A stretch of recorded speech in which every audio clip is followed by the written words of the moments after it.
इमारत को, इस जो स्ट्रक्चर को यहाँ पे धोखादायक बताया गया है। ये सालों से यहाँ बना पड़ा है, यानी एक डिस्प्ले लगाते हैं ना, वो डिस्प्ले के तरह है, इसका यूज नहीं है। ये क्या हाल है यहाँ पे, देखो ये मरम्मत की इसको सख्त जरूरत है यहाँ पे। सुविधा की तो है ही नहीं। अभी क्या इंडिया कहाँ से कहाँ पहुँच रहा है, अभी ये क्या है।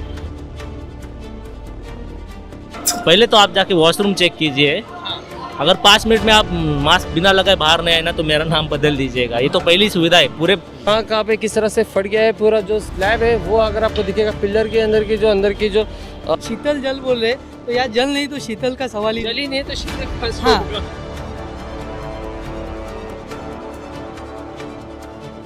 इसका भी नूतनीकरण होना चाहिए, जैसे रेलवे का अभी हो रहा है, जैसे सुविधाएं मिलेगी अपने कस्टमर्स लोग। ये यहाँ पे आप देख सकते हो किस तरह से यहाँ पे धूल उड़ रही है पूरा।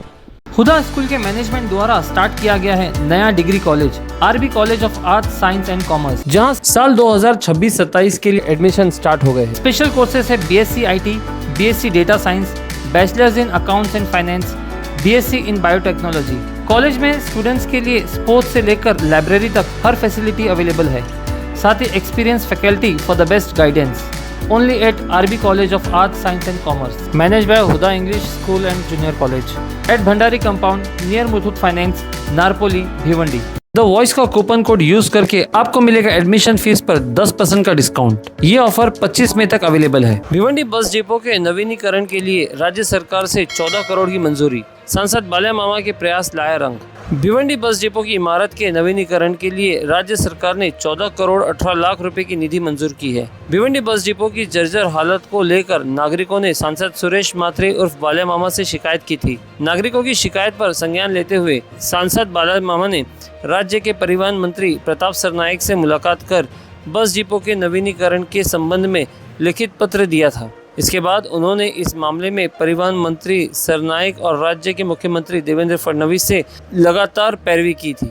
इसी के चलते राज्य सरकार के गृह विभाग ने 25 मई को भिवंडी बस डिपो के नवीनीकरण के लिए 14 करोड़ 18 लाख रुपए की निधि मंजूर कर दी है। सांसद सुरेश मात्रे उर्फ बाल्या मामा ने प्रतिक्रिया देते हुए कहा, भिवंडी लोकसभा क्षेत्र के नागरिकों की समस्याओं के समाधान के लिए मैं हमेशा तत्पर रहता हूं। पिछले हफ्ते मैंने खुद मुख्यमंत्री से मुलाकात की थी। उस दौरान भी भिवंडी बस डिपो समेत कई मुद्दों पर मुख्यमंत्री देवेंद्र फडणवीस से चर्चा की थी। बस डिपो के नवीनीकरण से हजारों यात्रियों को फायदा होगा। इसके लिए मैं जल्दी मुख्यमंत्री और परिवहन मंत्री से लेकर भिवंडी करो की ओर से उनका आभार व्यक्त करूँगा। मेरा क्या बोलना है, अभी आप यहाँ पे बैठे हो तो आपको एक ऐसे पैसेंजर कुछ सुविधा मिलनी चाहिए कि नहीं मिलनी चाहिए? आपका हक है। अभी देखो सब जगह अच्छा होता है। हाँ तो क्या आप भी खुद देख लो, इधर क्या कुछ सुविधा की तो है ही नहीं। अभी क्या इंडिया कहाँ से कहाँ पहुँच रहा है, अभी ये क्या है।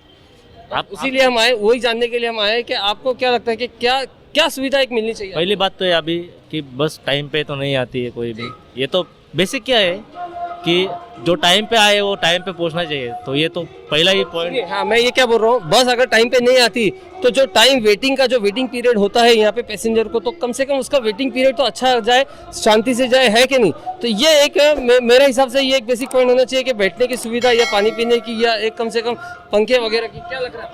पहले तो आप जाके वॉशरूम चेक कीजिए, अगर 5 मिनट में आप मास्क बिना लगाए बाहर नहीं आए ना तो मेरा नाम बदल दीजिएगा। ये तो पहली सुविधा है पूरे बस स्टॉप की नहीं, पूरे ऑल ओवर इंडिया। तो यही है कि वॉशरूम टॉयलेट के ऊपर थोड़ा फोर्स करना चाहिए। तो अभी मेरे को तो ऐसा लग रहा है कि इसका भी नूतनीकरण होना चाहिए, जैसे रेलवे का अभी हो रहा है, जैसे सुविधाएं मिलेगी अपने कस्टमर्स लोग।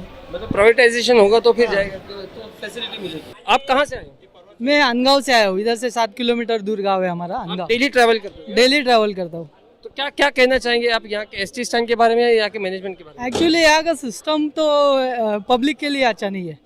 कोई जो प्रोवाइड करना चाहिए अपने को अच्छी सुविधा है तो वो नहीं हो पा रही है। अभी जिसके बारे में आपने अभी बात की है, ये सालों से यहाँ बना पड़ा है, यानी एक डिस्प्ले लगाते हैं ना, वो डिस्प्ले के तरह है, इसका यूज नहीं है। अच्छा। हाँ, तो यूज के लिए किसी को खरीद के ही पानी लेना पड़ता है। जी, वो तो हाँ, obvious है। अभी तो इतनी गर्मी चल रही है, अभी पानी के लिए अगर ये शीतल जल बोल रहे तो यार जल नहीं तो शीतल का सवाल ही जल ही नहीं तो शीतल का हाँ, होगा। जल ही नहीं तो एक्चुअली ये सब पब्लिक के लिए, पब्लिक हर एक जगह पे खिलवाड़ी है पब्लिक के साथ में।